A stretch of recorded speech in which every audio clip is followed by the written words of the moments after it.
as fontes, elas são fundamentais em qualquer pesquisa e de maneira geral, embora não exista assim uma fonte específica em torno de um tema, né? Nós historiadores, e essa foi um pouco a minha experiência, a definição pelas fontes ela está diretamente vinculada à natureza da problemática que você quer debater. Posso usar o exemplo no mestrado, que foi o seguinte: como eu mencionei, o meu objetivo não era discutir as políticas públicas em torno da questão da moradia na cidade de São Paulo, né? A minha grande questão era entender as experiências daqueles que haviam participado de movimentos por reivindicação de moradia. Nesse caso, embora algumas entrevistas, alguns depoimentos desses participantes foram abordados pela imprensa, né, mas eles eram muito raros, né? Então, a opção por narrativas, pela entrevista oral, foi uma opção vinculada a essa problemática que era entender a experiência daqueles que haviam participado dessas ocupações. Portanto, os sujeitos daquelas ocupações é que deveriam ser ouvidos, né? Bom, isso foi um trabalho bastante extenso, porque eu trabalhei com 33 entrevistas, algumas com 2 horas de duração, outras com 1 hora, era em média mais ou menos isso. Tenho o trabalho de transcrever todas essas entrevistas e eu trabalhava basicamente com um roteiro, né? Não era um roteiro fechado, um roteiro aberto. E a partir das transcrições eu fiz um fichamento temático dessa produção, dessas narrativas, né? Porque vamos dizer assim, essas entrevistas elas necessitam também de um tratamento crítico e analítico, né? É um engano achar que você está simplesmente dando voz aos sujeitos. O trabalho do historiador é exatamente, ele participa nesse caso da produção da fonte, que é a questão da entrevista, né? Porque ele tem uma temática, ele tem interesses, ele propõe um roteiro, né? Ao mesmo tempo, ele vai analisar essa fonte, né? Ele vai dialogar com essa fonte, né? Esse é o papel, né, do historiador, né? Eu chamo a atenção a isso porque às vezes há um equívoco por parte de alguns, né, de interpretar a história oral simplesmente como a entrevista em si, né? A entrevista é o material, a fonte sobre o qual o historiador vai refletir, vai pensar o seu objeto, né? Então, no mestrado, né, a temática e a problemática minha, que era exatamente entender a questão dos movimentos por moradia, mas compreender como que as pessoas que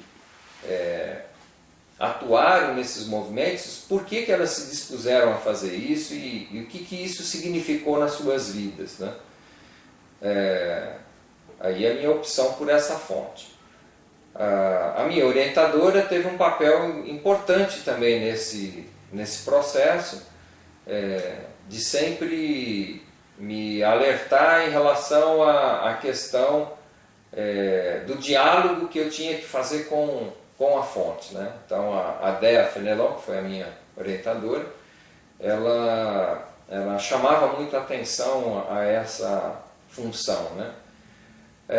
No meu doutorado, fui orientado pelo professor Marcos Silva. aí já havia uma preocupação, como eu mencionei, de discutir, né, as experiências, né, na cidade no final do século XIX, numa região do pós-guerra, né, do Paraguai, entender a cidade na sua constituição, né, entender os diferentes setores dessa cidade em atuação, e aí essa escolha recaiu, em primeiro lugar, sobre os periódicos, né, sobre os jornais, né, que vários deles, né, tinham vida curta nesse momento, né, não era uma prerrogativa de Corumbá, isso era mais ou menos geral, né. Os jornais eram em grande parte vinculados a partidos políticos, né? Às vezes eles surgiam num período eleitoral, né? Às vezes eles tinham de fato uma trajetória, vamos dizer assim, uma duração, ou seja, edições aí às vezes durante até de 10 anos, né? Mas isso era mais raro, né? Mas eu optei por essa fonte porque ela expressava exatamente essa ideia, né, da elite daquela cidade em torno das questões da própria cidade e do seu desenvolvimento, né? Então os discursos eram muito voltados para essa questão. Por outro lado, eu recorri à documentação da Câmara porque lá exatamente eu encontrei outros referenciais, né, de documentos em torno dessas outras populações, como aviamento de receitas, porque foi um período, né, de epidemias também, né, que ocorreu em Corumbá, da varíola, né, do cólera. E esses momentos são ricos para o historiador porque, de certa forma, são momentos atípicos de crise, né, e que nessas situações você acaba obtendo informações sobre experiências, né, que ocorrem na cidade, né? E o debate que os médicos sanitaristas faziam em torno disso, né? As preocupações com a morte, né, com a mortalidade, né, com isso vinculado também à experiência de trabalho, né? Então a opção por essa documentação, né, de arquivo, né, ela veio muito em função disso, né, de tentar recuperar também aspectos dessas camadas, né, que não tinham a mesma visibilidade, né.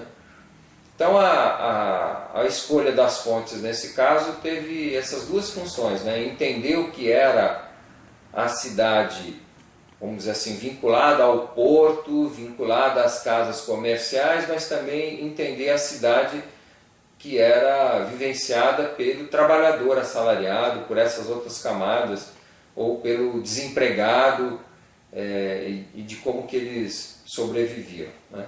Então as fontes, elas estão diretamente vinculadas às perguntas que o historiador faz, né? Não tem como deixar de ter essa relação, né? E aí, no caso do mestrado, eu já mencionei o papel da DEA, né? No debate em torno do diálogo, né, com as fontes, né? E ela te falava assim, bom, você tem que ter dois diálogos, né? O diálogo com o sujeito, né, participante do movimento, no momento da entrevista, mas aí depois tem o seu diálogo com a entrevista. Então é esse o papel do historiador, ele não pode deixar de fazer esse segundo momento, que é o diálogo dele com a entrevista, que é a sua fonte. No caso do doutorado, o Marcos Silva trabalha também com imprensa, né? A sua experiência de trabalho é vinculada também aos periódicos, né? E particularmente a uma discussão da política a partir do humor, né? E ele então teve esse papel também no meu doutorado de debater comigo principalmente esses aspectos da política em relação à cidade e o papel que os periódicos tinham nesse processo.